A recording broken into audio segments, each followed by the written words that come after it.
Hey, Hawkeye fans, welcome back. Well, today we are talking all things winter sports. Football has started spring ball, so we'll get into that. And for our interview, we have women's wrestler and UFC fighter Bella Mir. You do not want to miss this. Welcome back to Talkin Hawks, the off-season, presented by Estella's.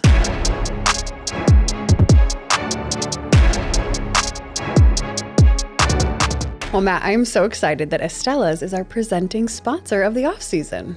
Yeah, they always bring delicious food. It's unbelievable. And we go there often enough, but the fact that they give us fresh food like this every time is incredible. It is the best. Fresh, build your own burrito bowl, whatever you want. It is the best in the Iowa City, Coralville area. Do you have a go-to? A go-to? Yeah. You don't want to know my order. I get so much stuff in it. I do. I'm not like you, because what do you get? I get the buff. Chill out. I get the buff. It's the pancake one. It's the breakfast one. It's unbelievable. I do build your own. Ready? Grilled chicken. No rice. Black beans. Corn salsa. Mild salsa. I also like their green salsa as well. Salsa verde. I think that's what it's called. Sour cream. Guacamole. Queso. And shredded cheese.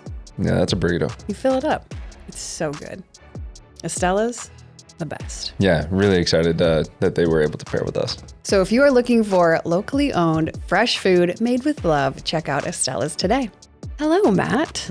What's up? How's it going? God is good. It's a good day. It's a good day. It's a very rainy day out today. It is a rainy day. It is Tuesday, April 2nd, as we are. I feel like it's been raining since yesterday. It's going to snow tomorrow. Is that what you said? Yeah, snow tomorrow. I feel like we're in that weird, what do they call it? Like fake spring? Faux It's spring. like, no, we had fake spring. This is second winter. That's what they call it. Second winter. And then we'll go into real spring. And then it goes into summer. When does real spring start? We're in April. I think next week. I don't know. I'll believe it when I see it. Believe it when you see it. Well, we have to give a couple of shout outs to some of our sponsors. First of all, we haven't talked about them. We've talked to them, not to them. We've talked about them just in passing. Storyline Media. Storyline Multimedia. Which one is it? There's multiple medias. Okay. Storyline Multimedia. Dang it. They're the ones that put this whole production together. They do all of the lighting, camera, sound, audio, social media for Talkin Hawks. They also give positive criticisms when the intro isn't as good and then we have to redo it, but then it comes out really good. This is true. And they do all of it and they do a phenomenal job. If you are a local business in the area of, I don't even know how far they go, or quite a ways outside of, they're like located in Iowa City. But if you're looking for some marketing material, video, photo, multimedia, Storyline Multimedia is the way to go. They're the guys that you need. Whether it be personal or companies, they work with some of prestigious companies around here. So it's we just cool. We did a promo for the Heartlanders like a week ago. I don't know if anybody saw it, but it was me quote unquote playing hockey. It was really good. Shoulder pads look great. Hey, the video turned out really good. I've had people be like, I didn't know you played hockey. Yeah. Girls got to have hobbies, you know? Yeah. Anyway, they do a phenomenal job. So just want to shout out them because we've had a lot of people comment like, hey, it's a really great production. It looks so... yeah, it's 100% not us. It's the other people. Looks so polished. Looks great. So anyway, just wanted to give a shout out to them. And then the other one is right here, Performance Restoration. This one is a big one. I'm not putting the hat on, but you can see it. We have to give a big shout out to them too, because we found mold in our shower. Yeah. Oh my gosh. Well, so Laura found it and then she sent, I don't know, actually we were FaceTime and she goes, look what I did while I was at work. And she had taken off the glass shower door, which was gross. And then she saw a little spot on the side and then panned over and there was a sledgehammer sitting, not a big one, but a little sledgehammer sitting in the shower pan with a couple pieces of broken tiles and said, when you come home, can you help? When I need something done, I need it done. Okay. Yeah. So anyway, we broke out some tiles. We found, I started it. And I took out that giant glass shower door, like a sliding glass shower door all by myself. You unscrewed it and then I took it out of the house. Yes. I started it. You finished it. That's the way it goes. When I want something done, I need it done now. Anyway, then performance restoration came and they mitigated all the mold. Like in a day. Yeah, it literally took not even a day. Well, I mean, like it took a day for them to get out there. Oh, like, yeah. They were super fast, and I know they've got a ton of jobs, so it was really cool. Yeah, so they were super helpful in that. And we have a few other spots that need some help in there right now too, as we get through that. But they've been phenomenal. So shout out performance restoration as well. That's a real life, true testimonial that actually happened, unfortunately. But, sorry, I'm getting... Okay, so I did a bad thing. I accidentally signed up my stupid phone number I was looking at health insurance policies, and now I have like all these health insurance places texting me constantly. Hey, Laura, this is Amy from da-da-da. Hey, Laura, this is da-da-da. Leave me alone. It's my fault. I know I keep... You can't say, leave me alone. Here's my number, but like, don't use it. Like you can't I'm so tired of it. You know what I'm not tired of, Matt? Watching the women's basketball team. I'll never get tired of it. I won't. I want it to go on forever and ever, amen, because last night was so much fun. When I say last night, I mean Monday, April 1st, when Iowa took down LSU. To the fans, it felt like a revenge game. To the players, it wasn't. It was definitely a revenge game. It wasn't. They would never say that. But it was fantastic. What was it? 94-87. And it was a great, like, entertaining game. Back and forth. Flage is fantastic. Can we just say that? She was great. She got into foul trouble. So late. Well, they really had a lot in foul trouble. They did. But I think that's the way that teams try to attack Iowa is, well, we're going to come out more we were talking about Kate Martin was getting whooped. Like every time I feel like she was getting hit in the face or knocked down. You're like, she's on the floor again. Like, yeah, but not as a flop, like legitimately like just bullied the whole time. And she took it. Like she just kept going in there and it was... Yeah. She was second in points. Mm-hmm. Like 21? Something like that. Yeah. So much fun to watch. I think Gabby Marshall came away with 3 points? 1 for 3 from the also didn't line. Leave the court though. Also didn't leave the court. Like the way that she can impact a game without, she like goes under the radar in a way. I'm sure when they're scouting, it definitely doesn't come off like that. But to like the naked eye as you're watching, it's like, I don't know. She's not like a super flashy all of the time player, but she's definitely got it in her. She's like an Iowa player. Yeah, something like that. But it's just really cool to watch because I know a lot of people at the beginning of the season, middle of the season, and the end really were like, I don't know how far this Iowa team is going to go if it's just Caitlin Clark leading the way. Like they're going to have some kind of plan and, there's going to have to be other players that are going to have to step up when she has a quote unquote off night. That's probably going for 27 and 10 and yeah. Yes. She's still got a triple double, but it was an off night for her, right? Because she didn't go for 40. But if she's, having an off night or something the defense is doing that's working on her, like someone else is going to have to step up. And it's been so unbelievably cool to watch Gabby and Sydney Afalter. Really great watching her kind of come out of the, I don't want to say come out of the word work, but really like found herself a starting spot in the Final Four. Like that's insane. And obviously, not condolences. That sounds terrible. But our thoughts go out to Molly Davis. Hopefully, she's still on the mend. I don't think she was in a brace at the last game. No, it didn't look like it. I think she just wears a knee sleeve, from what I saw. They were hopeful when the injury happened that she'd be able to play. I'm not sure what the plan is moving forward, but she's got another week. As you say, we'll see. Well, a few days. You know who really stepped up though was Addison O'Grady. Dude. Yes. I mean, she was averaging like 8 minutes a game, and now it's like, okay, we're in the Elite Eight. It's a close game. You're going up against some of the best bigs that are in college basketball, and then just never stop running. Yeah. Because it's not that you're not a big that's just going to play under the basket when you're playing with Caitlin Clark. You're going to play under the basket, and then you're going to run. You better be the first one down there so she can launch it. Yes. The one pass. I think it was 55 feet was like the thing that they came up with. But everyone knows which one I'm talking about. That just beeline down the court. There she went, and Caitlin knew exactly where she was. That's the thing, though, is you will get rewarded for running there, but you also better run there. Yeah, get going, turn the wheels on. But yeah, that was really cool to watch, and just super excited for them. Obviously. Just feels like a team. That's a player who doesn't start, but comes off the bench and puts in good minutes. And then obviously Stolke got in foul trouble, and so she was able to step in. But like that seems like a team. Next woman in mentality, Matt. That's what it is, okay? There you go. Iowa way. I know. We were joking. Don't do this. Don't do this. We were joking last night because I don't know, it was like mid-game and Lisa looked up to the, like, probably the scoreboard and she looked upward and Matt goes, wait, she kind of looked like KF in that moment. Like, and I was like, you never know. It could be KF dressing up to be Lisa Bluter. I'm not letting you do this. I'm not letting you do this. I know. Silly. But anyway, it's just cool. Cool to watch. And I just have an immense amount of respect for Lisa and everything that she's done to the program, but then everything that she does off of the court too, and the way that she handles herself and the way she treats people.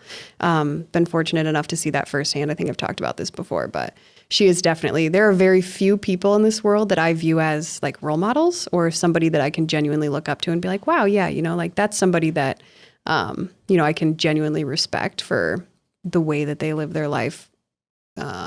Not just in their job, but kind of across the board. Obviously, I had the pleasure of meeting her children and her husband.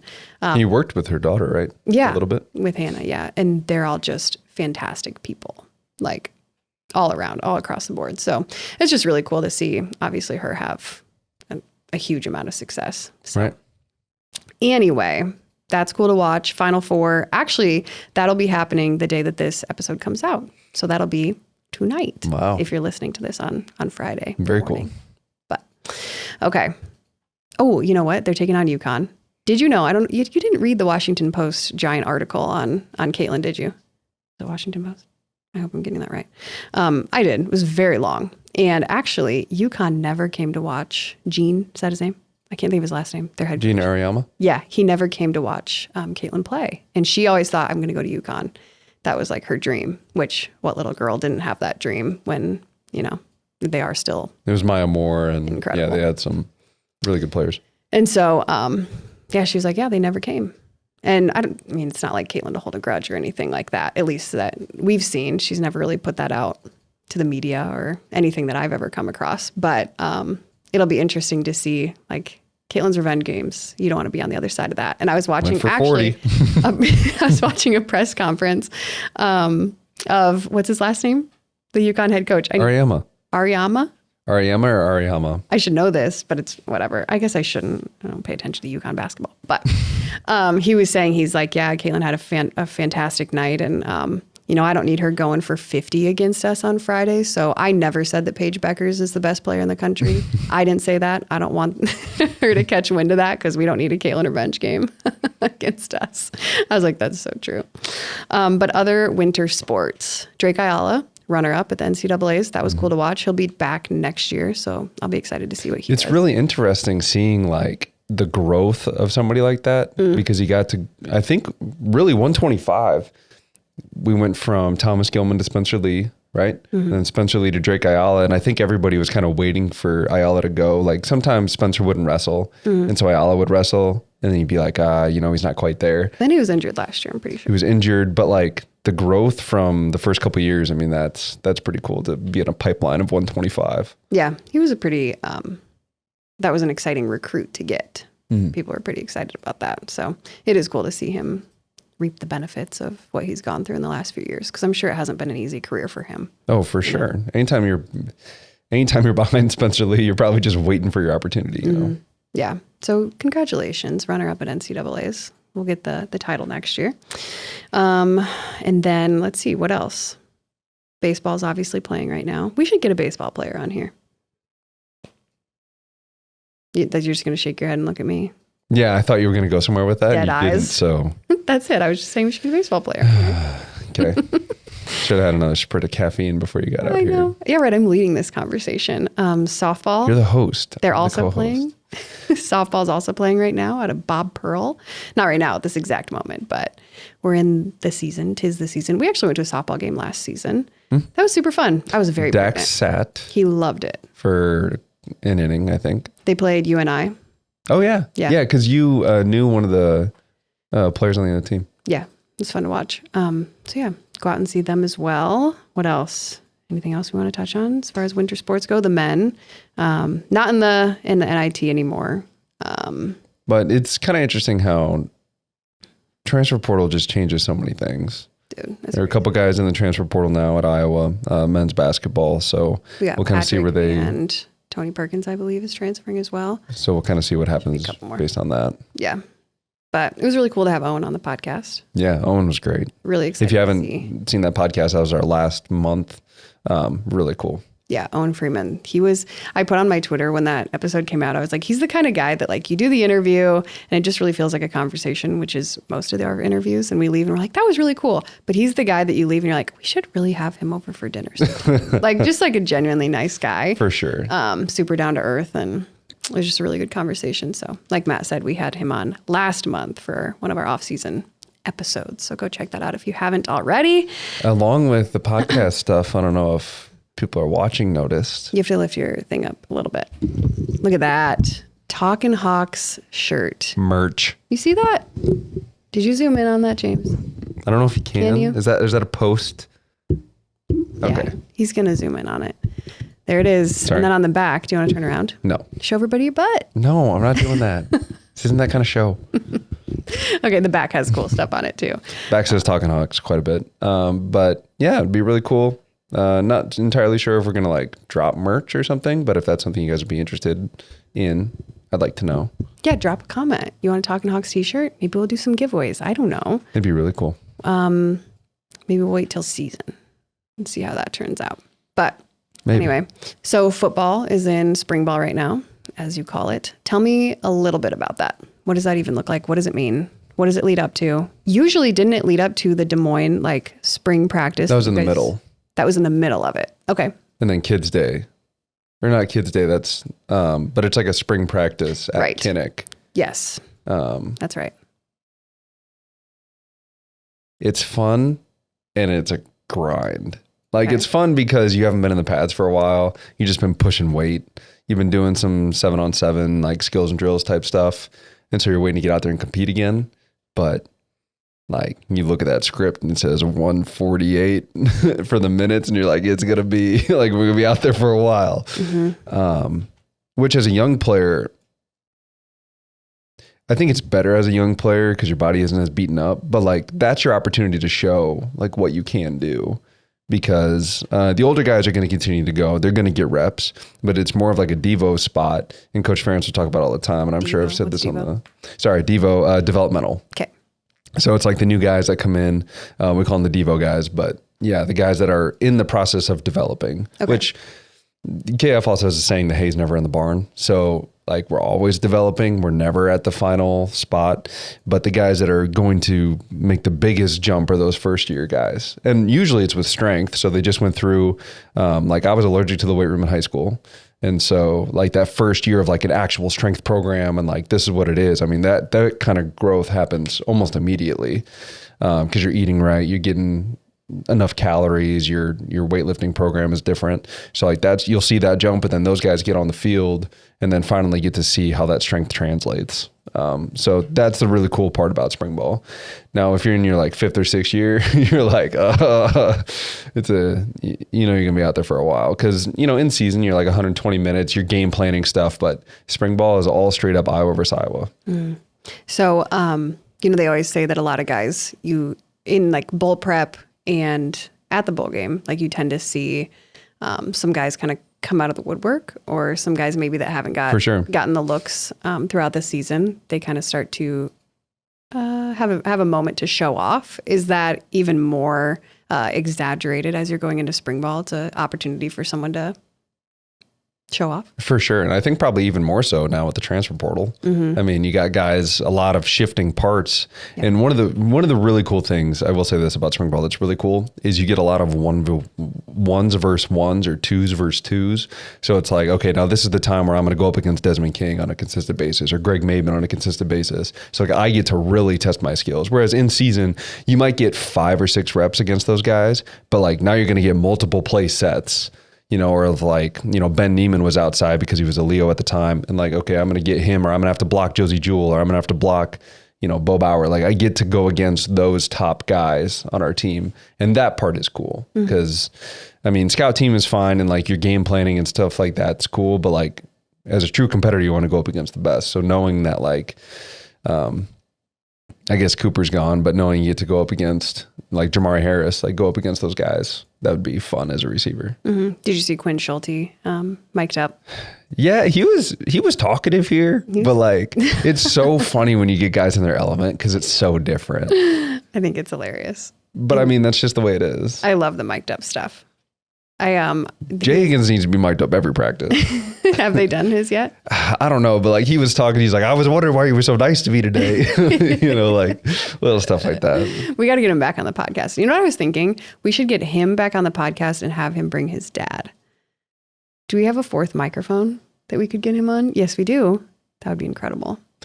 Have you seen any of his dad's stuff? No, but I feel like we got to be ready for a good outfit. Yeah. He's like all over Twitter. I love it. Didn't he do something with like a hat or something? Or maybe Yeah. that was Jay. Yeah, no, he had like custom cowboy boots. And, There it is. And a hat and all that good stuff. Yeah. So that would be super fun. And just throw a little, because we've had Jay on the podcast. We kind of know his story. There's always more to be told, but it'd be fun to have that. To go along with Jay, that's a kind of guy you want around in spring ball. Oh, yeah. Because he's going to bring the energy. And like, he doesn't want to do blocks for 40 minutes, like where you're just butting heads with the offensive lineman and you're reading, like, he doesn't want to do that the whole time, but he's going to bring the energy and have fun doing it. Yeah. And then that in turn elevates everybody else. For sure. Definitely like what's the word I'm looking for? Infectious personality. Yeah. Yeah. Similar to George to a point. Yeah. I was going to ask who on the team when you were playing kind of brought that same energy, but that's probably it, right? At least on offense. George. CJ could get there, but he could also get like really, really bad. Really mean. Yeah, not mean, but like if you're in a wrong route, like he was super competitive. Yeah. And so like he would bring that kind of juice. Did he yell at you ever? Not once. Really? No, actually, I'm sure he did on like a curl route. I remember one time I gave him crap on a curl route. I was like, I would have caught it if he had thrown a spiral or like something like that. And he got really mad. Oh, I throw spirals. But that was probably the only time he yelled at me. That's funny. Okay. Well, today we have Bella Mir on the podcast. We recorded Incredible this. story. Dude. Unbelievable.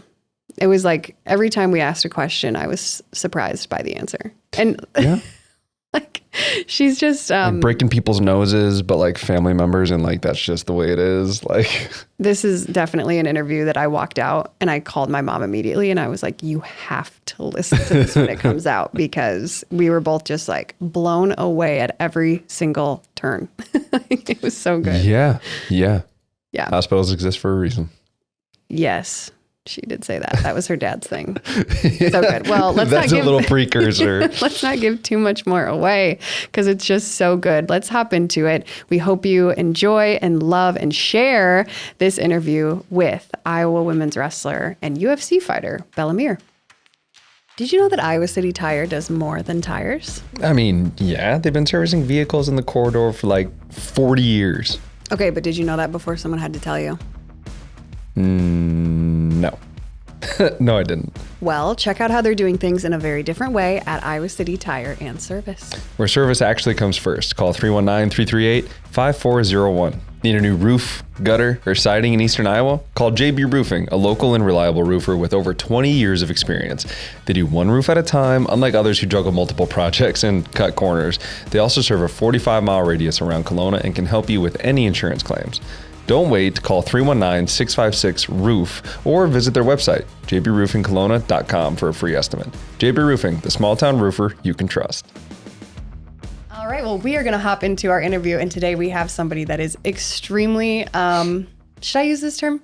Badass. Like, she's incredible, and we're so excited to have her on the Talkin Hawks podcast. Can't wait to hear her story. Everyone, please welcome from the Iowa Women's Wrestling Program, Bella Mir. Bella, how are you?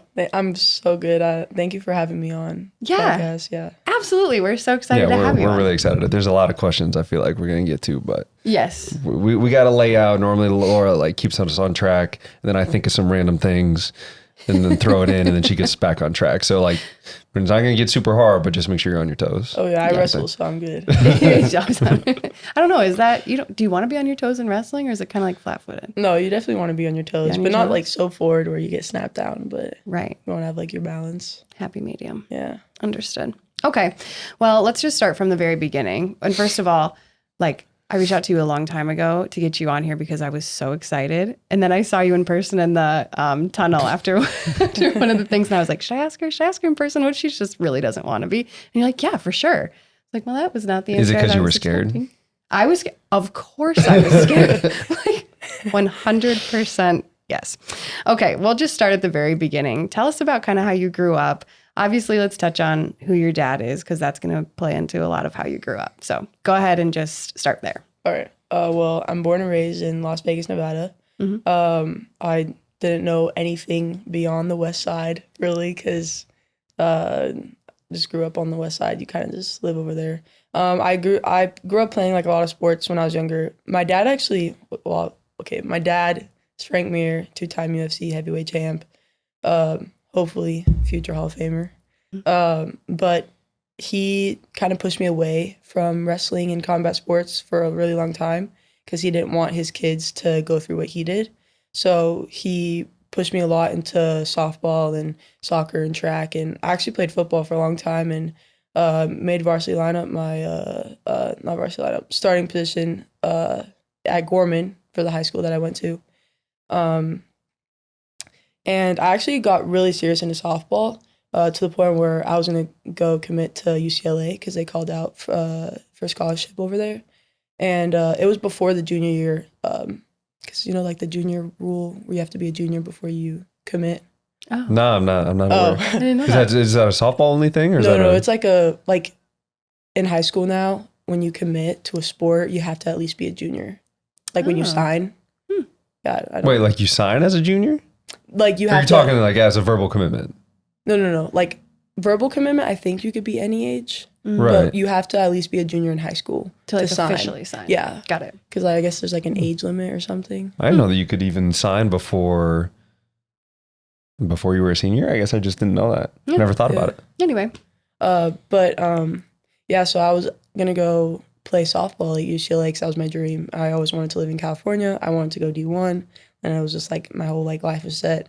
But when I turned 14, my dad and mom, they talked to me because I always had dreams to be a professional athlete and whatever I was falling in love with. And they just kind of sat me down and was just you can't really go professional for softball. I mean, you can make an Olympic team, but there's not really much money in softball to go put your life in. So that's when I made the hard transition over to completely fighting and only training. Because I would wrestle and I'd do jiu-jitsu here and there, and I was a blue belt when I was younger. So I was always training, but never took it seriously. And so when I turned 15, and I got really, really serious with training, had my first pro fight at 17. When you say pro fight, does that mean you were already with UFC at this time? Oh, no. Or I don't know how that world works. Oh, okay. Oof. We've been talking for a while. I mean, you don't have to get into the weeds, but I don't know, I know there's rankings, right? Yeah, I'm similar.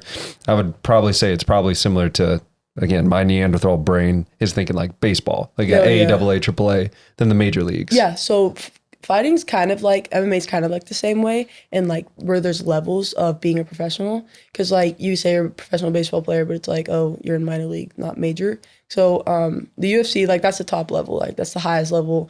UFC, they have a lot of rules where you can't fight anywhere else, only the UFC, because that's who you're with and your contract with. Gotcha. When you're first starting off with fights, you don't sign with anyone. So you kind of just fight with whatever organization that's going to give you a fight. So my first 2 fights were with this organization called Icon. It's actually now Gamebreds. You know Jorge Masvidal? I know the name. Yeah, I don't know him, but I know the name. Yeah. So he took over Icon now, and it's Gamebred FC or whatever he called it. But before it was Icon. And then my third fight was with XFN in Oklahoma. So those are smaller organizations where you start off young pro fighters to get their MMA. Basically just to get a resume, right? Yeah, pretty much just to get you fights going in. And then after that, then you sign with bigger promotions like LFA or PFL. And then you have the big promotions like UFC 1, Bellator, the ones that are paying the highest. So there are levels. There's not as many levels as baseball, but there are levels of MMA. Gotcha. Dang. So at 17, you make the jump. Is that something that, I know that you had the discussion with your parents, it sounds like, but like, was that something that you were on board with from the jump? Like, yeah, I don't mind going out and fighting, or was it something where they were like, no, you can really do something here? It was kind of both. It was more like my entire life, like I always, I don't want to say this, like liked violence, but like I just liked aggressive sports. I liked, like I just love football. It's probably one of my favorite sports ever, just because I just like the hitting aspect and like the aggression that is towards it. And I kind of played like that when I played softball as well. I was like really, really aggressive. And so I really didn't think that truly in my heart that I had that like same like aspect toward that I did for fighting. So I think when they like talked to me, like I kind of like wasn't really agreeing with them completely, because I mean, I'm young, so I don't really know. Right. They always listen to your parents. They know everything. But once like I got older and realized that they knew what was best for me, I like understood a lot more of like the whole picture, instead of just being like, oh, I'm 13, like let me play softball. It's like, so I won state my freshman year for wrestling. And then I always would do like some jiu-jitsu tournaments here and there. And then 17, I had my first pro fight. She was 34 years old. Wow. Yeah, I was like almost half her age. Dang. Wow. Yeah. And she'd been fighting for a minute. Oh yeah. And she had that like grown woman strength. Yeah. That you like don't develop until later. That's so crazy. That's what's different about when you get into that like professional level, is like, it's not like, well, if you're a junior and you're wrestling a senior, like, well, yeah, there's a difference there, but not that much. But a 34-year-old against, you said you were 17? Yeah. That's crazy. Yeah. Well, and it's got to be like, so she's got that extra strength. Like, I'm assuming when you're wrestling people your age, you're just more athletic than they are. You're just stronger than they are. Yeah, I feel like I point. do have like a natural like advantage with my strength over people like my age. Even when like I'm wrestling, I like to use my strength a lot when I'm wrestling, when I'm in my ties and stuff like that. Because then I feel like when you're going up against somebody that's like that, you got to be more technically sound. Yeah. Right? Yeah. Like that's interesting to me, is to be the bully at your age, and then like you face somebody and you're like, I'm gonna have to flip to be more technique based. Yeah. And maybe that's not how it went, but that's how my mind is kind of seeing it. Oh yeah. And my dad's like super big on like the technical aspect. Well, he gets more nervous for my fights than I do. Like he's sweating. And I get that as a mom. Oh, my mom's so bad. All right. Like she's shaking and like she has to like, she's like having jitters and she like can't even focus. She has to stand, she has to sit, she has to stand, she has to sit, she has to talk to Ronan, she has to fix everything. She's like crazy. But my dad has to warm up when I'm warming up. Oh. To like help his nerves, because he's so nervous. He'll be in the back like shadowboxing with me. Interesting. Yeah, he like has to throw up because like he's so nervous. I'm the same way. I'm not as bad as him, but when he fights, I get really, really nervous and I'm shaking the whole time. When you were a kid watching him, did you get nervous, or did you not really understand? No. When I was older and I started fighting, that's when I realized I'm like how scary it is to like be in there. Right. And then you like see like someone like you love in your family go in there. It's like you like know what they're doing because like you've witnessed it. You know what they're doing and you know what could potentially happen. Yes. And like you know the dangers of like just combat sports and like just the levels of who you're up against too. And like heavyweights are just worse because their power is so ungodly that like they could just knock you out in a punch. So it's like that's why there's so many knockouts in heavyweight, because they're just so strong. Like they just tap you and you're down. That's wild. Yeah. Okay. So I want to go backwards a little bit. We skipped. Your siblings. Tell me about that. Okay. So I have 3 brothers. One older brother. He didn't really get into combat sports. He's also 11 years older than me. Mm-hmm. He did wrestle and did jiu-jitsu for a little bit, but he like has his own job now and has kids and stuff like that. My younger brothers, the younger one, Cage, he's 18. Cage? Yeah, with a K. That's cool, right? Yes. Yeah. I don't want to talk about my name. What? Because my youngest brother, his name's Ronan. Okay. And so Ronan Maximus Mir. And Ronan is the lone samurai. They don't need a master. And then Cage Justice Mir. And I forgot Kage. It's like his name in Japanese. It's like it was a samurai warrior. Mm-hmm. And my mom named me Isabella Maria Mir. So it has no meaning. It's just, she was like, beautiful. I know, it is beautiful, but I kind of wanted like a cool name like my brothers did. But We were saying actually that Bella Mir sounds like one name in itself. I know people do tell me it has like a little ring to it. No, 100% it What does. you should do is like when you really go professional, like you're really like, I'm all MMA, you should just put it all together and you just have one name. Like Oprah. It's just Oprah. Like you could just be Bella Mir combined together. That's cool. I'm just out here for branding. Okay? Oh yeah, that's actually really good. I'm going to steal that. Look at this. I like that. Very good. So my brothers. Oh yeah, my brothers. So Cage, he played football for a really long time. Like he played at Gorman. I don't know if you guys know Bishop Gorman, the school in Vegas. They just won nationals. They're number one high school football team in the country. Jeez. Yeah. So Okay. like every player, like they all go D1. Like they're just really, really good. And like I think they have like 20 state titles in a row. Like it's ridiculous. I want to say that Cade McNamara mentioned that because he's from Vegas too. Well, he's probably- not from Vegas. He's from Reno.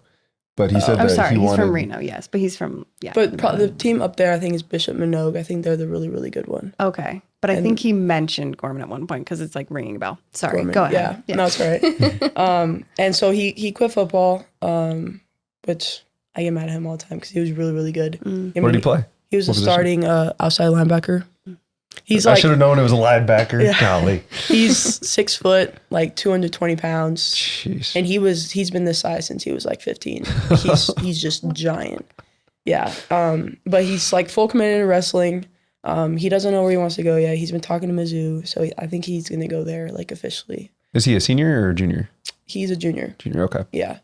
Ronan, Cage does want to go into MMA, I think. He like goes back and forth what he wants to do. So I'm not sure. But Ronan is the youngest. He does jiu-jitsu, wrestling, and football. He's a yellow belt in jiu-jitsu. He wrestles at his middle school. He's also taller than me. He's only he'll be 15 in June. He's taller than me already. He's like almost 5'10", 140 pounds. Yeah. That's a lanky dude. No, yeah.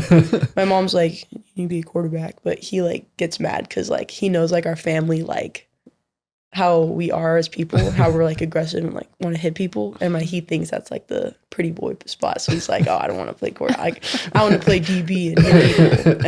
And my dad's like, no. That's incredible. Also, I just want to mention that like I never knew what my brothers and sisters' weights were, and you're like rattling off like he's 140 pounds. It's like a wrestling family thing to know. Yeah. You just know everyone's weight. Mom, dad's. Mom gets mad. She's been like, her goal's like been getting smaller. Yeah. She's like already like almost 125. That's But very she's also small. like 5'2". So she's like really, really tiny. I'm sorry. She's 5'2", and your dad's a heavyweight champion. Excuse? Mm-hmm. Yeah. That's so my dad's funny. like 6'3". He ranges from like 260 to 280. His Okay. range. And then at 120. Yeah. My mom. So good. Yeah, she's really, really small. I blame her for my height sometimes. Oh, yeah. I'm like, Mom, like I wish I was taller. Do you? Yeah, You sometimes don't think I that do. it plays to your advantage sometimes or no? See, now that UFC doesn't have every weight class for girls, so they only have 115, 125, 135, and 145. And if I was taller, like there's no way I would be able to make 135. So I kind of give her grace on that part. But that's the There you go. only reason that like I'm okay with my height. The only Okay. reason. Understood. Okay, so what was life like in your guys' house amongst the... How many mats were around the house? That's all. That's all that really matters. What'd you guys do for a good time? when My you dad's were younger? motto was, because my mom had all sisters. She never had a brother. She had a son, like her from her first relationship. But like that was like the only relation towards men at all. And my mom would always get mad when we would horse fight because our horse fighting was not regular horse fighting. Yeah, I could have guessed. So my dad would always say there's hospitals for a reason. That was his motto. That's the motto? Yeah. And he said it after Cade got his nose broken twice and a mirror fell on him one time. Actually, one time we would play dodgeball with these giant pillows because we couldn't throw balls in the house. So we would get pillows, and like, I'm not even kidding. They were this size, but they were heavy. Like there was like weight in them. This is on your mom then for buying such Yeah, heavy pillows. Well, Well, yeah. it's all about the decor. Yeah. Well, yeah, because she wants to have the house be all like knit and clean. We wouldn't have it knit and clean. It would be destroyed. But there's one time where we were playing dodgeball with pillows, and it didn't get to dodgeball at the end. It got to just let me kill you, and I didn't realize like how short the light was above me for the fan. So I grabbed this heavy, probably like 10-pound pillow, swung it up and hit my brother in the face, broke all the glass in the lights. Glass was falling over his face. He had blood all over his face. I had glass in my hair, and we got in trouble because we broke all the lights. Window's been broken. Did you stand over him? Like, yeah, I got I you. stand over him, and I was like, it's not dodgeball anymore. I'm just gonna kill you. Okay, so when you say you got in trouble after that, what did that even, like, what was getting in trouble for you guys? I can't even imagine trying to. It actually. How do you corral a kid that just broke every light thing, glass on on her brother, and is just? I feel like I'd be at a you. loss. Like, I don't know what to do with you. Go outside. No, so my mom, she's like the firecracker in the house. Like she has all this energy. She has to have everything neat, and she's like OCD to like the highest level. And anything that we would break, or anything we would just do wrong, she would scream to the top of her lungs how we're just not good in not breaking the light, and she would go crazy. But my dad's like such a mellow person that he just doesn't care about. I mean, obviously his motto is there's hospitals for a reason, so he doesn't even care if something breaks. So he would just come out, and my mom would yell at him because she thinks that would he's help. not disciplining you enough. Yeah. So he would just come out and be like, but like that's it. So like that was us being getting yelled at. And then now like when my mom yells at me, I'm just like, we would just laugh now because it's like, Mom, like just relax. Fine. Yeah, just relax. So good. I think I also saw somewhere, I believe it was Cage, that you were responsible for his first broken bone. Is this correct? What happened? So I like how she giggles like this is a fond memory for me. No, it actually was really sad when it happened. Oh, okay. No, it wasn't. Okay, let me explain. So we were up. So my parents have property up in Morton, Washington, because that's where my mom's aunt and uncle and a lot of her cousins live. And we were up in property. So like we're up in the mountains. There's no Wi-Fi. There's nothing. Like there's people around you, and then we have like 4-wheelers and dirt bikes and fishing and like stuff like that. So it's like really, really cool. So they have like probably like 5 football fields worth of grass, and we love football so much. So Cage was running with the ball, trying to go score because we made like little like end zones and stuff. And he's about to go score, and I catch up to him because that's when I'm still like faster than him, because I think I was like 13 and he was like 11. And I shoulder checked him so hard, his feet like flew above his head, and he lands on his shoulder, and his collarbone completely breaks. Oh. And this is when he was playing baseball when he was younger, because he played baseball for football, and he was out for the whole season. So that's when I got sad, because I was like, dang, like I didn't mean to like completely break your collarbone. We were just trying to have a good time. Yeah. Dang. Yeah. And you don't have cell phones, like hospitals for a reason. So my parents just lightly just drove him down. Saw that he was in a sling like the rest of the trip. Dang. Yeah. That's quite the story. Huh. I guess, you are responsible for that first one. Huh? Oh, yeah. Dang. Oh, yeah, I got it to me like for like a whole year. Bella broke my collarbone. Oh man. Okay. And then I also saw something else about how when your mom was pregnant with you, they thought that it was twins. Yeah. Which I was like, what? Like, pretty much unheard of. When you go, like, for those of you who haven't been pregnant before, when you go get the blood test, they measure, it's called the HCG level. And it's like the amount of hormones that you have, like your pregnancy hormone hormones. count. Yeah, essentially. And so it can tell you, like, oh my gosh, the counts are high. There's a good chance it's twins. And most of the time it's correct, but not this time. It was you. Yeah. So my mom always likes to tell the story because like she likes to like talk about her kids all the time. Yeah. And she loves the story because like I come as this like persona when I'm like wrestling and fighting as like this aggressive like person, strong like woman, like how she like describes me. And when I was in her stomach, she went and got the hormone count when my dad, because they both found out that they're having a kid. And the doctor says, well, your hormone count is double, so you're going to have twins. And like my mom starts freaking out because she's like, crying basically to her mom. She's like, I can't have twins. She's 5'2". Having twins would be hard. Well, and kids like us, like we were all giant babies, like all over 8.5 pounds. Oh gosh. Yeah, and my mom's tiny body, so like you could only imagine. No. Yes, I can imagine. I'll tell you a story right after this. It's really funny. Okay. But so my mom's freaking out. My dad's loving it because he loves more kids the merrier.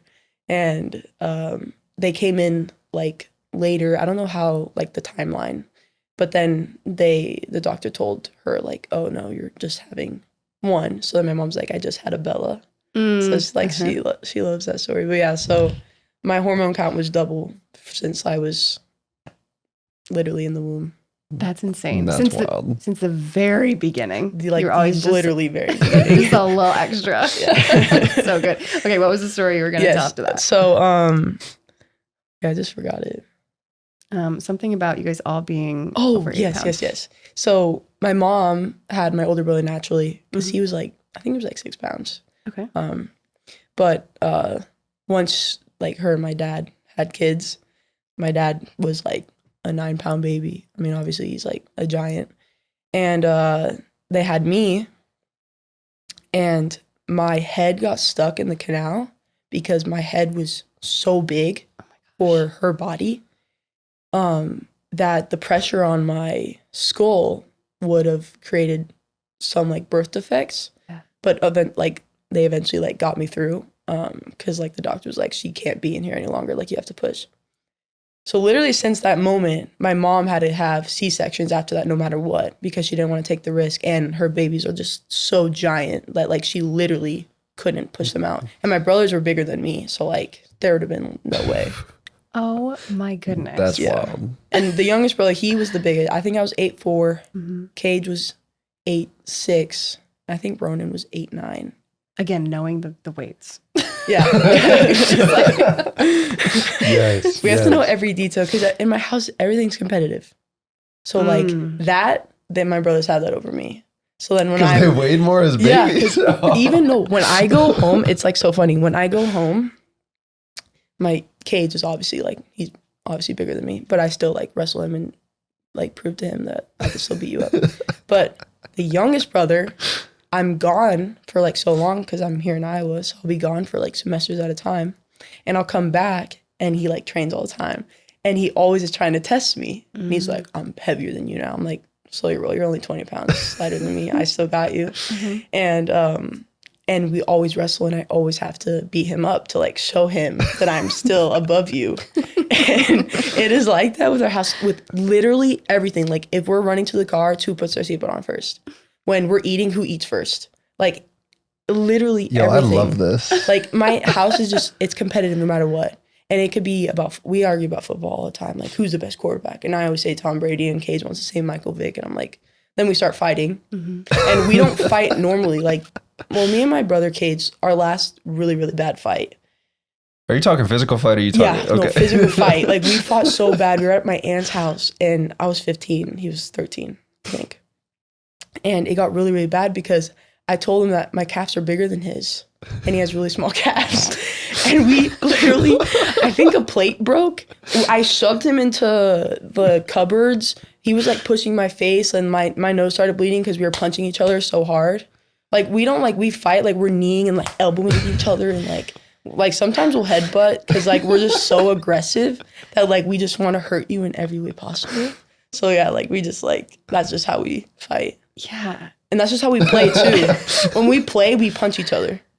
Like there is no like there's no like whatever other people do. We don't like we don't do that.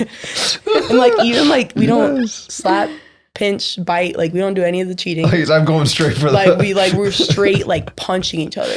When we were younger, it was bad. Like we would like wrestle each other. Whoever gets takedown, we would just like start punching each other. Yeah. So you've been in MMA the whole time. Literally, my entire life I've played football and MMA my entire life. Yeah.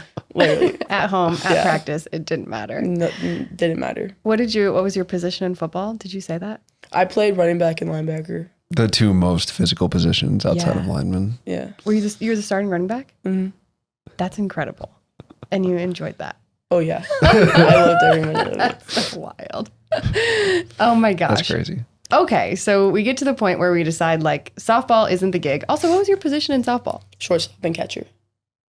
Checks out. Like someone slides into home? No, we don't. I've had so many collisions. Have you? I could pull up a video right now. I got this girl and like flew her feet right under her because she was catcher and I was running into. Oh, I didn't even think about her as a base runner. Oh yeah. Oh no, there's been so many times where like let's say like I'm in a pickle, I'll literally wait. I would wait for the girl to catch the ball at whatever base I'm running to, and I would just Superman right into her and just drop the ball. And then I'd be safe. I feel like there's a little bit there because you'd pick out a weaker one. Like, you know they're going to rotate. You'd be like, I know I could take this one. I'm going to wait till she gets it. And then the amount of times I've Superman into people. Like, one time I threw the ball because I was short. I threw the ball at a girl's back when she was running bases. Oh. I literally, like, chucked it like it was dodgeball. Whoops. And I really didn't mean to, but... That one might not be in the rule book. Yeah. No, it wasn't. No, I really didn't mean to, but she just lined up to the point where I just threw it right to her. And literally hit her in the back, and she couldn't play the rest of the game. Oh my gosh. Yeah, because I hit her in the back so hard. So crazy. I'm so glad you were like, yeah, I'd totally be on the podcast. Not like, no, I'm not doing this. Like, take me out in the Carver. That would have been bad for you. Tunnel. Glad that went positively for me. Since we're talking about like jujitsu and stuff, can you quick give her a sales pitch on why she should do jujitsu? Oh my God. I've been trying to get her to do it. I love convincing women to do jiu-jitsu. Okay. So. But I have to say this. Let me start here. Okay. Part of my job, a large part of my job, is to keep my face looking pleasant. Of course. Okay. Yeah. So am I going to mess it up? No. Okay. Okay. Trust me. They don't throw elbows in jiu-jitsu. Yeah. So it's all based on leverage. It's literally wrestling with submissions. Okay. And jiu-jitsu is the art to where you could put a submission into literally every single man in this room because your hips are stronger than their bicep. Because in jiu-jitsu, you get put in positions to where in realistic life positions that some girls will be put in to where they are vulnerable and they can't protect themselves.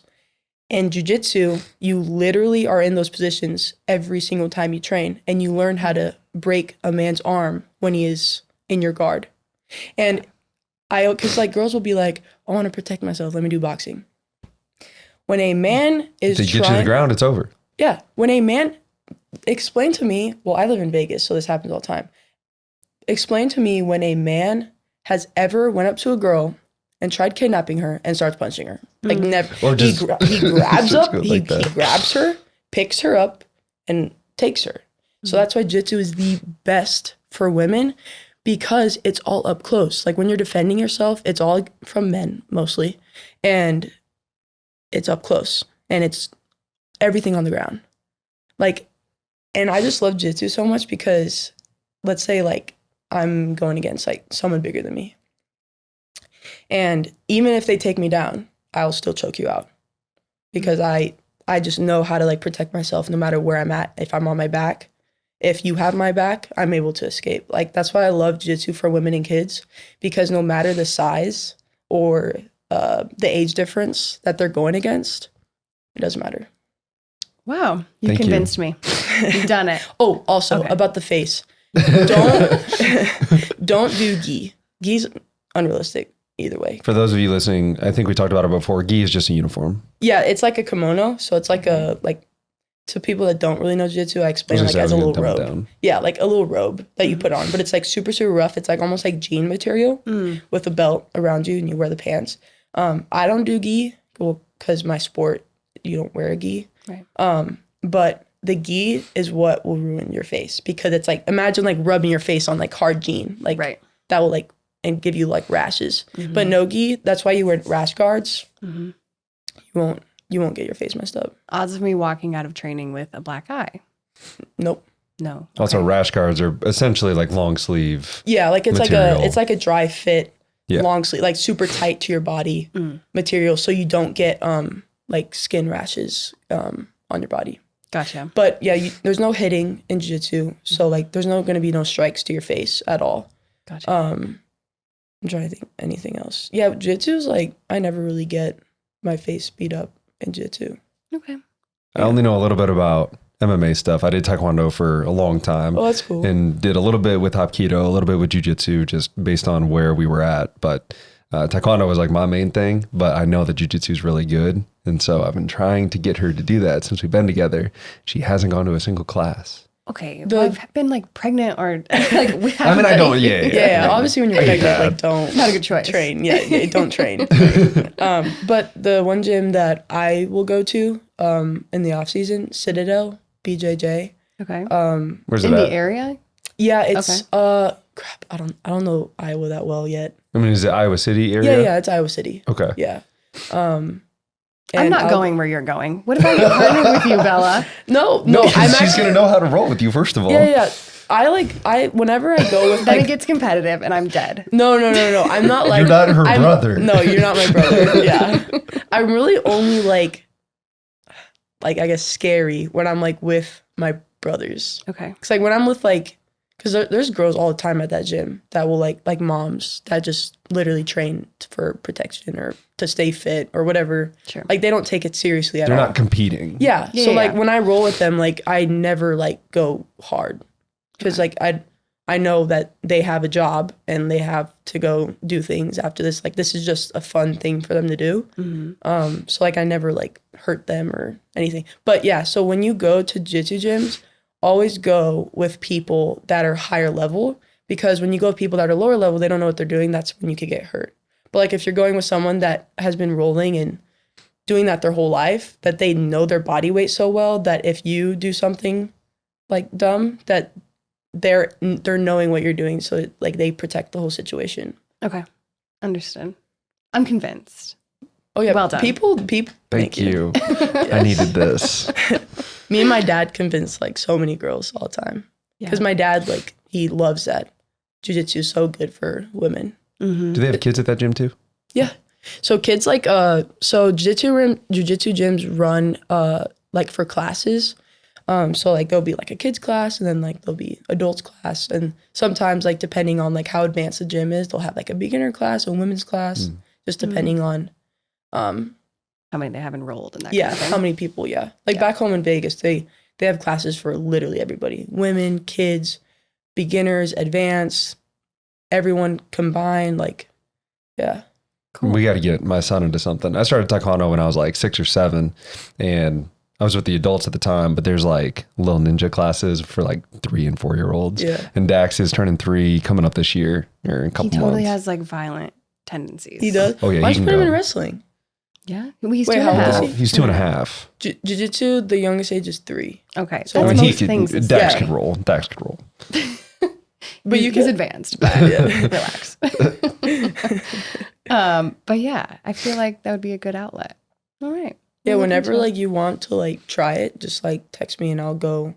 Cause I know how like scary that is to like walk into something and you're the only person, you know? Yeah. So, and especially when you're a girl because jiu-jitsu gyms are mostly men. Right. So yeah, whenever you want to go, just let me know and like I'll still go with you. Okay. Thank you. Best guest that's ever been on the podcast. Thank you. Locally owned and operated, Performance is a full-service restoration company serving Eastern Iowa. As an IICRC certified firm, their multi-licensed technicians have decades of experience in water, mold, and fire mitigation. Whether it's your home or business, this is the team you want in a time of need. Performance Restoration. Call 319-626-2292. Are you looking for a website that boosts your online presence and showcases your brand?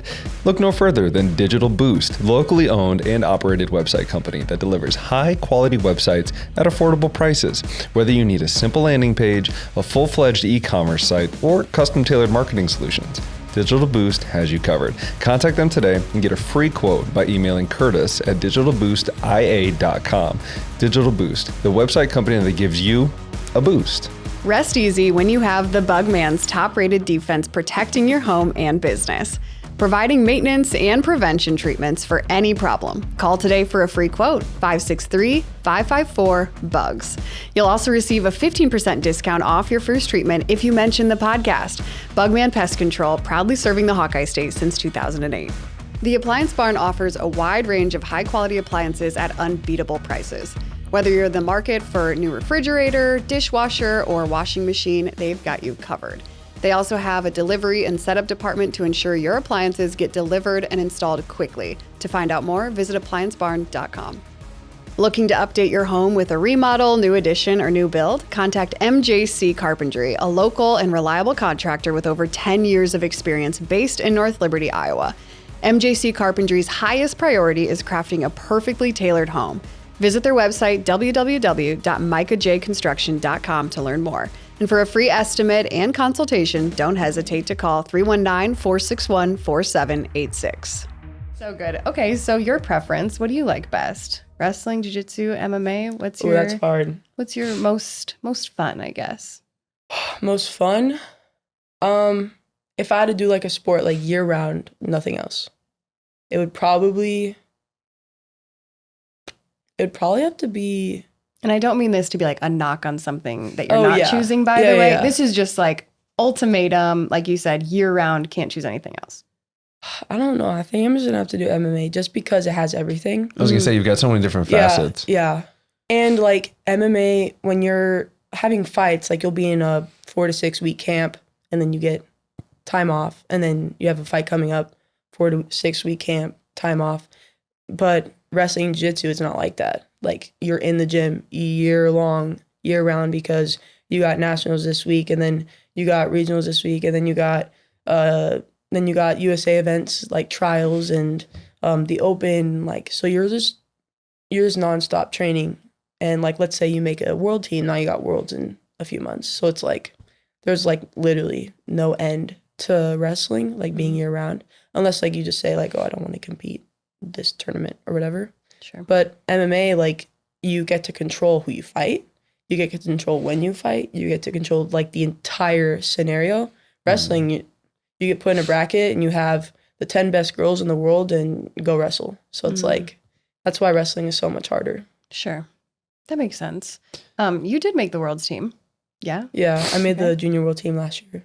Right. Okay, so how did that go? Like, I guess you were competing in the summer of last year? Yeah, so I went to Spain, went to a Grand Prix, won that tournament. It was my first senior international tournament ever.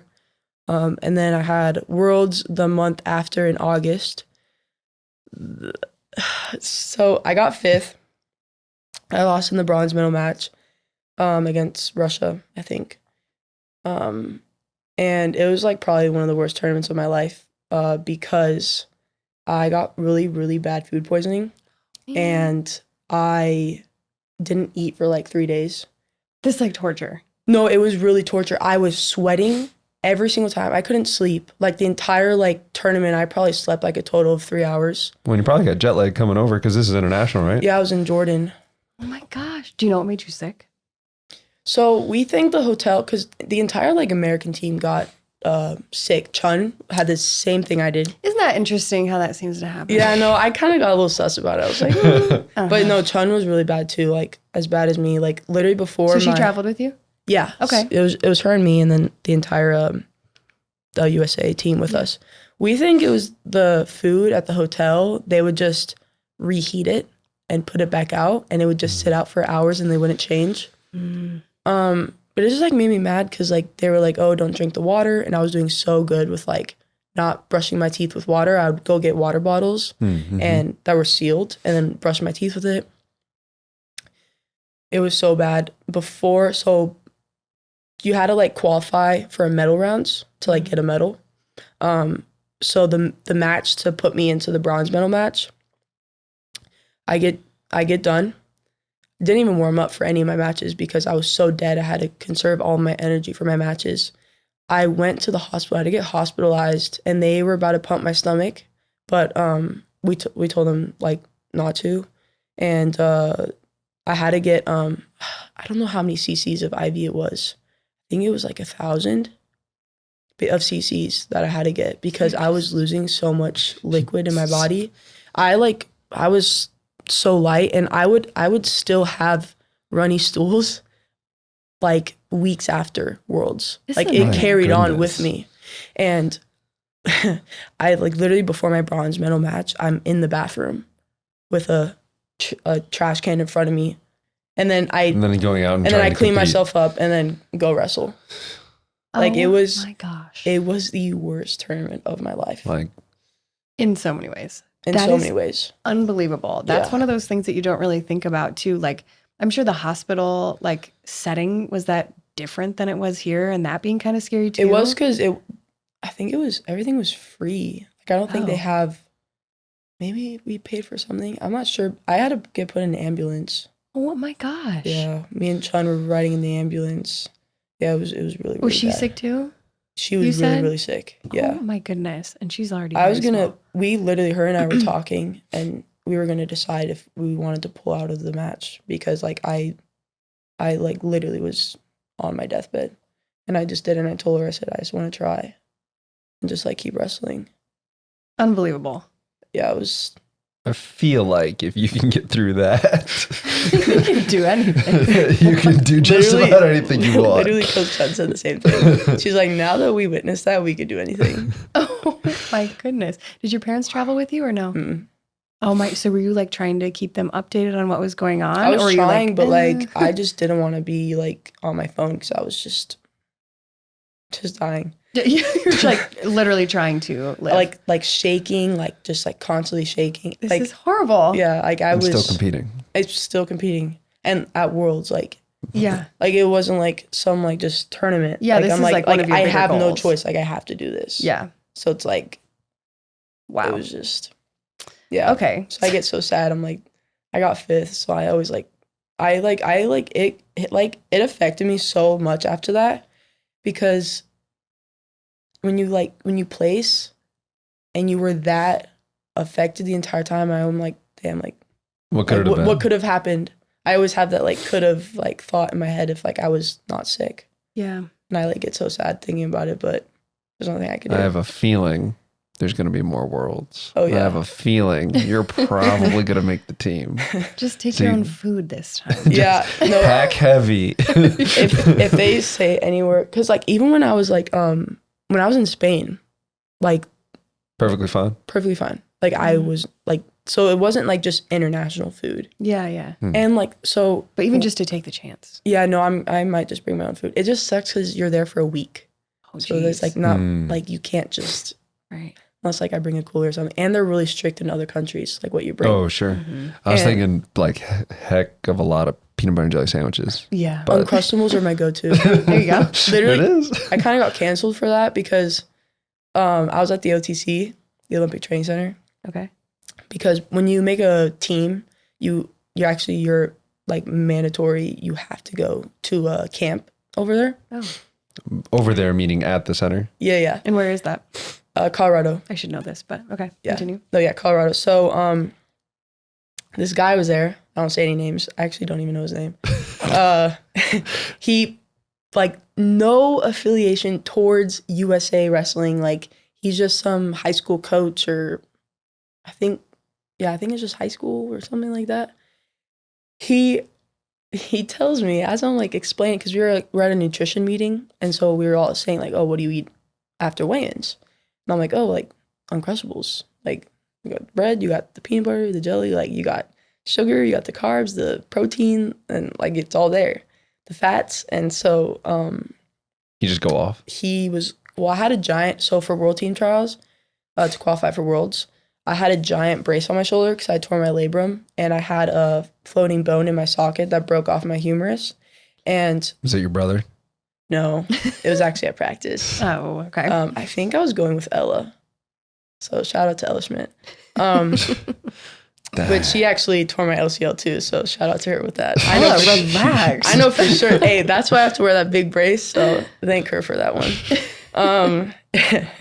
And so it was the week right before World Team Trials. So I'm like, I'm gonna wrestle. So she, our trainer Lauren like got me a brace, and like it's bulky, like. So you had to put on your armor like the samurai, like the names of your Yes. brothers. Kyle, it all comes together. And so we're all sitting there. He's like, "Is that what they're feeding you in Iowa? Like, you got to wear that big shoulder brace. Like, no wonder your nutrition's making you so injured." And he like went off on me. I'm like, "Oh my god, did I do something to you? Like, did I pin your girl at trials or something? I'm like, what did I do to you?"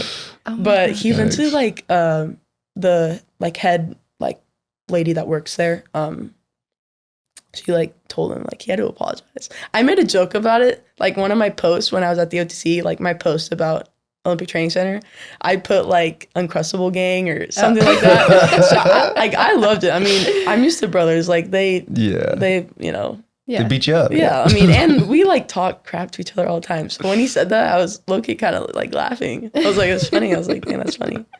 But yeah, he had to like apologize to me because it was like the whole thing. It was like dramatic. And I like told the girl that was there, I'm like, he doesn't have to apologize. Like, I really don't care.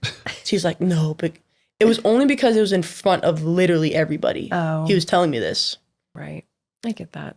And I like didn't want to like say anything like cocky or something. I would be like, oh, that's why I won. Or like, you know. Right. And I'm like, the Uncrustables are obviously doing something. I just won the tournament, so. But I just didn't say anything. I just laughed. So I was like, okay. That is funny. Dang. I also saw somewhere that when you guys were younger, your dad actually built a bench like above the cage so that you guys could watch. Oh, yeah. So my dad used to have a gym called Suffer. Suffer. Yeah, that was the name. Isn't that funny? I would never go. Oh, You told me hysterical. you should come do jujitsu with me at Suffer. I'd be like, no, I'm not doing that. Sorry, it's cool though. Continue. But yeah, so the cage, because you find a cage in MMA, he created this like little bench like that like came out of the cage right above it, and we would just climb up the cage because the cage is like a like you know ever seen Like the fencing. Yeah, like a fencing, but it's like it's not like metal. It's like hard plastic. Mm-hmm. And we would just climb up and like go on it, and we would just watch my dad spar and That's so cool. just like, do rounds with whoever he was training with. But yeah, So just obviously it's kind of like in your nature and how you're born. It's like, you know, you feel that like violent tendency, but also like that's what you saw too as like a model of like, no, this is what you do, right? Like, yeah. Well, she just said you just don't do what other people do. right? It's so wild. Yeah, I mean, I literally don't even remember like training the first time because like I had the tiniest gi that you could ever buy a kid that like my dad would just throw me in and just, I mean, I was that annoying little kid that would just run around the mats, but like I was still like there training. My dad actually has like cool stories of like me when I was younger. He would put, when I was like literally a baby in diapers, couldn't even walk. There was like this like bars that would go above my parents' bed. He would put me on the bar, and he would force me to hold as long as I can. And he said that I would like hold for like so many seconds, and he would like see my face struggling, and he said like you would not let go until like you drop. And like as a baby, yeah, it was just like innate. So great. And there's been times where like I don't know if you guys know what an arm bar is. It's like where the arm like sits like right like on my chest, and like their head's here, and I'm like using my legs to like break their arm. He would put his arm in like the same position like on me when I was a baby, and he would like act like he was like his arm was breaking, and he would put my hands on the right way so I could know the feeling of like extending my hips when I was like, so like I literally was in diapers. I couldn't even talk. Couldn't even walk, like literally nothing. And then he's like, no, go do softball. You're like, I'm bred for this. I have to go fight. I've been breaking your arms since the beginning. Yeah. Oh my goodness. I think it was just in his nature too to just coach. Yeah. Like I think like he wanted me to go towards softball, but I think like in the back of his heart, like he wanted me to just follow in his footsteps. Like I truly believe that. I think that's why he had this like nature when I was younger to just train me like a just crazy lady, like crazy lady. So good. Okay, so take me through, like, you get to the end of your high school career. What does it look like as you're transitioning out of that? Like, what was the next steps? to Iowa. Like recruiting and Just stuff like in that. general, I'm kind of curious yeah. about that too. Oh, okay. So I actually didn't know I was going to come to Iowa until like March of my senior year, like That's literally right yeah. before I'm about to graduate, because there wasn't really. I mean, there were some Division I colleges for wrestling, but there weren't many, and they're like all of them were like all on the east side, and there's no way my parents would ever let me go over there. So the plan was Too just far away from home? Yeah, Or? too far away from home. My family's like really, really close. Like they talk about having a cul-de-sac with all of our houses in the same cul-de-sac. Yeah, I know a guy. Yeah, there you go. You do that? Yeah, I'm a real estate estate. agent. Yeah, We'll get you set up. my parents say that, and I'm just like, I don't know if I can do that. But yeah. So, anyways, so the plan was just to go to UNLV and just get a degree because like my parents, they didn't go to college, so they didn't want me to go the same way. So they wanted me to at least like get a degree. So they wanted me to go to UNLV and just stay in Vegas and just like sign with the UFC, train, fight, make money. That was like their whole like plan.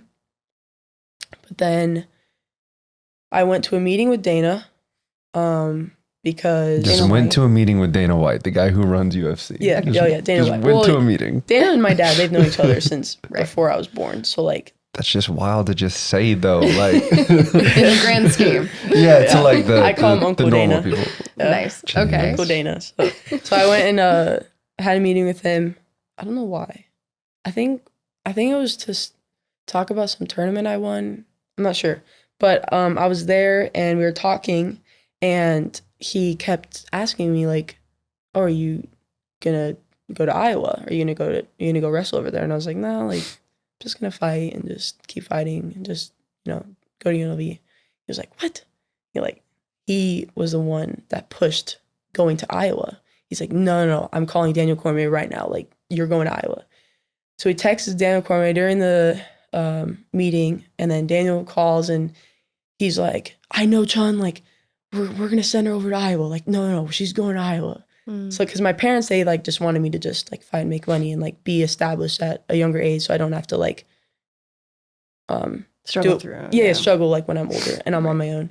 And so Daniel Cormier texts Clarissa Chun and was like, "Hey, like I got a girl named Bella Mir, like she'll be really, really good." Whatever he says, like coming here, and that's literally why I'm here.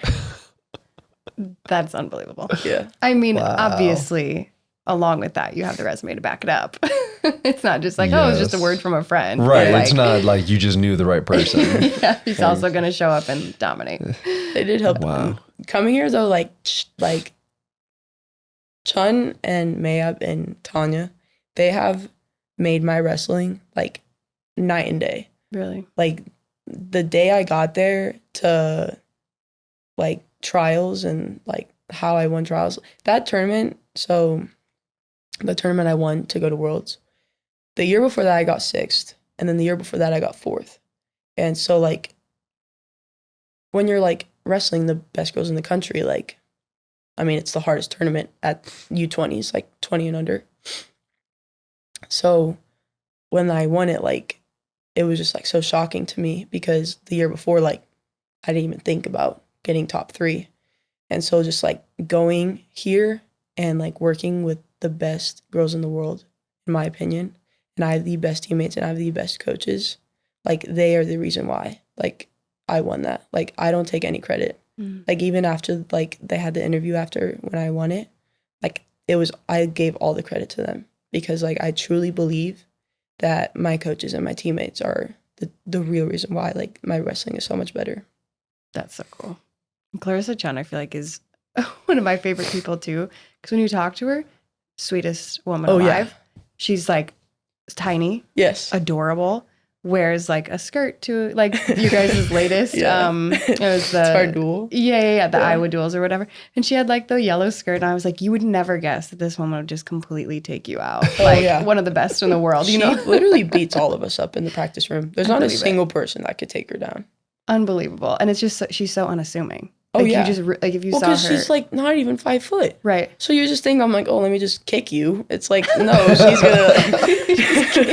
she's gonna literally grab my leg and take me down and lace me and break my ankles. But so crazy. Literally, Tanya and Gary are the same way. Like hand fighting Gary is like death. Like you, like he will run you down into the wall, and you can't get a tie on that man. Mm-hmm. And Tanya's the same way. Every time we're working parterre, so like when we're like on the floor, and when we get turns, we call it parterre in freestyle. I always try to not get turned by Tanya. I never can. I just get turned.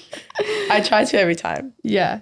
And maybe in the next they're just so strong, them three. And they're all like old. I'm like, how are you so strong?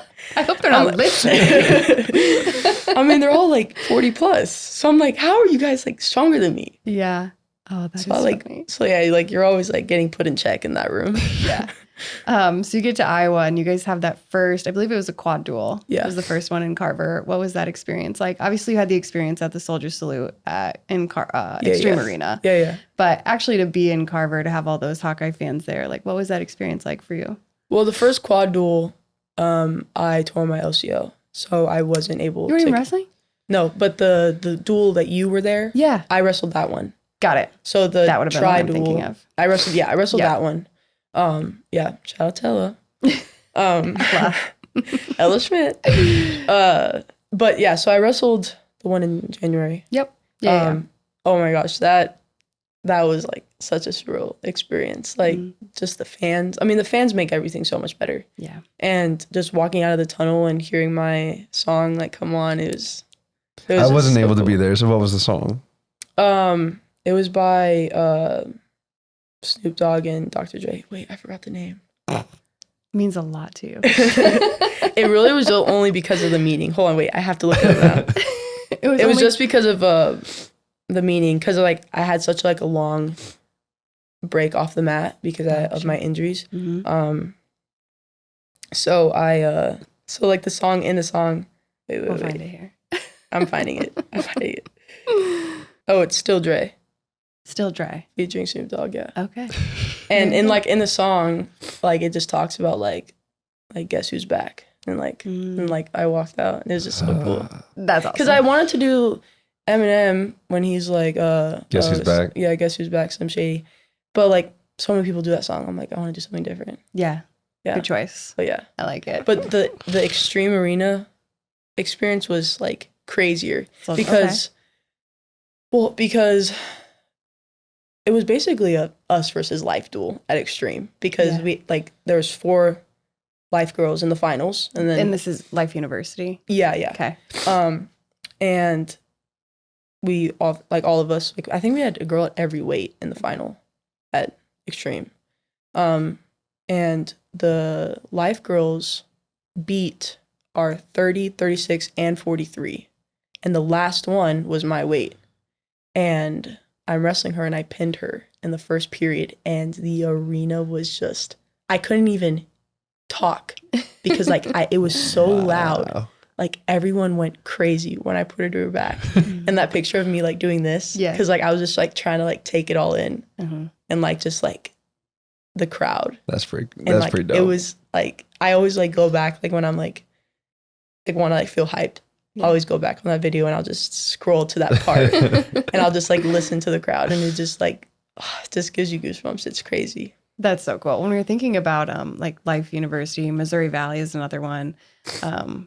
Like they probably aren't, I could be wrong, but they probably aren't used to that magnitude of a crowd, right? No. Competing in front of that many people. I mean, I feel like not even men's wrestling is used to that kind of crowd. Like even like at Penn State, like their gym is not even close to the size as Carver. Sure. And like I have never been to an arena for college athletics like Carver ever in my life. Mm-hmm. Like I've been to like even like when I go to the UFC fights, it's not much bigger than Carver. Sure. I mean, there's probably like 15, 20, 25,000 people. So it's like, I mean, it depends on the arena. Right. But there's literally nothing like Carver. That's cool. Yeah. Good plug. Yeah. Well done. Yeah. Okay, couple. I want to do like 2 more things, and then I'll let you get back to your life. But one thing, you were the first UFC NIL deal, right? Mm-hmm. So how did that kind of shake out, and what exactly does that mean? Okay, so I was the first because when I came here, like women's wrestling, they don't give out like much scholarship.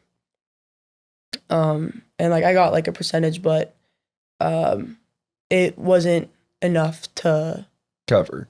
Essentially. cover everything. Yeah. Right. And I mean, my parents like they couldn't really like pay for all of it. So when Daniel wanted me to go to Iowa, like really, really bad, like my parents were like we need something, like it's really, really expensive to go, especially out of state. Right. So they can't just give me money. So like they had to go through NIL.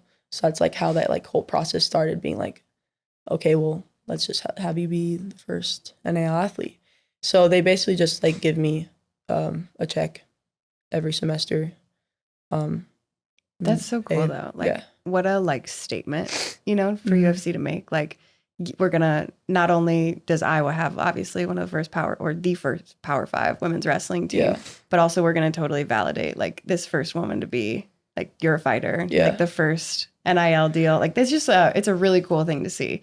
Oh yeah. So that's awesome. It's something that other organizations can't do. Like the NFL can't give college kids money. Yeah. The NBA can't give college kids money. Like this is the only space that this even exists, which is why it's so crazy. Yeah, I always have to like explain to people why I could still fight and still wrestle. Yeah. Because people, like, let's say you're playing college baseball. You could play college baseball and go play in the NFL at the same time because it's 2 completely different sports. You can't get paid for the sport you are in college. Wrestling isn't MMA. So I could wrestle in college and still fight MMA professionally. Because technically it's under a different umbrella. Yeah, and it's a completely different sport. Huh. So that's why you could do gymnastics in college and you could go play softball professionally. Right. So it's like, yeah, completely different. Someone should do that. Someone should. I don't think people really know that. And Ben Keeter might be the first. Ben Keeter. Yeah, I mean, honestly, wrestle in college. He could wrestle in college and then go play in the NFL. 100%. I mean, I don't know where he would, like, because NFL, you have to go to that city and go train. So I don't know how I mean, there's some things. There's like OTAs, which is mandatory, and there's some other mandatory spots. But like, there are times where like guys will come back here and train that are in the league, or they'll go train with other strength coaches. They would overlap in seasons and training. Yeah, like what about like in season? No, in season. Yeah. I don't know how much mandatory they've got in season, but I mean, you got to be there to go through game plan. Them playing both, like overlapped the season all the way to January. That's insane. I didn't even think he was going to keep wrestling. I thought he was just going to, because like it was so late in the year. I was like, oh, he might just play football. Right. I mean, they make more money, so I don't see why not. Yeah, he's a freak. Oh yeah. That's what we found out. He's like, cool. we asked him like, what advice would you give to somebody doing this? He goes, don't listen to anybody. Yeah. Just do it. Right. That's so cool. It was like, like in the beginning, or when he committed, everyone's like, he can't do it. He can't do it. There's no way he can do both of those things. And he's like, okay. Just like completely toned it out. But that's like, so cool. For you, what's one of the biggest pieces of advice, I guess, for young women that are getting into wrestling, because it's growing in popularity, especially here in Iowa. What's like your biggest piece of advice for them? I mean, I'm gonna have to do the same thing. Like, just don't listen to anybody, because no one knows your best interest besides you. Yeah. And I think the biggest thing for me in wrestling was just knowing that there's gonna be other girls in your sport and to train with. Like, you don't have to train with that same boy partner that I always had to train with. Like, wrestling's growing, like, just join it because there's other women in the sport. That's cool. And super special, too. Like you said, that you're not stuck wrestling against guys and not having the same level of competition when you're going out. I wish I had that. Like, I wish there was so many more girl partners when I was younger. Mm-hmm. So when I was younger, I always had to train with boys. Sure. And now it's like, there's whole teams full of girls. Like, it's just so cool. Yeah. Did you watch the Iowa? Okay, I'm totally getting off track here. Sorry. Did you watch the Iowa girls state? I watched some of it. Yeah. But I didn't watch like all of it. The whole thing, yeah. That's pretty big. Looks like there was I watched decent amount of competition. Naomi's match. Okay. Our next, like her and Kiara going to our like new commits. Yep. I love her. She's such a good person. Yeah. Yeah. I That's watched her cool. match. She was the first 4-timer. I was about to say about Iowa State champ. Dang. That's amazing. Yeah. Last thing, cross necklace. Oh, Tell me yes. about how faith plays into your journey with wrestling, MMA, all of the things. It's kind of been like a different situation with me because my family's really atheist. Okay. And coming to Iowa, I kind of like been kind of figuring myself out in that kind of situation. Yeah. I think like I want like I've been reading a lot, and I think I want to be faithful and like religious. Yeah. So I'm kind of like still like trying to like figure out, and I kind of do little things to like help me like get into it. So I like to like wear this, and I like to like do like study groups and stuff like that. Because like I just like see so many people that wrestle and how they're really religious and how they put their faith into somebody above them. And I think like I think I like that aspect of having like order in religion, because when you're atheist, you don't really have order. And atheists kind of like get sad sometimes because you feel like there's no end. Like you feel like there's no like end. Like Yeah. like you just your There's brain, no hope. Yeah, there's no hope, that like your brain turns off and that's it. And so I kind of think I feel like religion's like a little happier. Yeah. So I kind of like want to do more of that. That's cool. Yeah. That's a story we haven't heard on this Really? podcast, because that is typically a question that we ask, because, you know, guys have the cross tattoos, Oh, or yeah. they, you know, girls Yeah, are wearing yeah. the necklaces, or guys wearing the necklace, whatever. And we're always like, oh, like, what does that mean to you? And like, how does that play in and stuff like that? So that is something that we have not heard, and that's pretty cool. Yeah. Thanks for sharing. Yeah, of course. That's really cool. Okay, Bella, I will let you get back to your life. I feel like we've taken quite a bit of your time. And I know you got a lot going on. one more thing. What is it? I want to say that tattoos like are a really big part of my life, Okay. and all of them have meaning. And when you said earlier about the shoulder brace and like the whole warrior aspect, I have a tattoo on the back of my shoulder of Mulan, and it's her cutting her hair for war. And I always explain this story to people why I love this tattoo so much, because in the movie Mulan, she cut her hair for war because she's trying to look like a boy, because everyone in the male families all over China had to go to war, and her dad was so old and sick that he was just gonna die. So she took his place and cut her hair for war and went to battle for him. And I always like just look at it every single day, and I know that like my dad is retiring and I'm on the rise and I'm taking his spot. Chills. Dang. Chills. I love that tattoo more than anything. Dang. Yeah, I also got chills. That's so cool. Maybe, is there potential that you guys will fight on the same card or no? We were gonna do that last year, but I went to Worlds. Okay. So I'm hoping so bad this year is gonna be the year. So I really think that Can we come?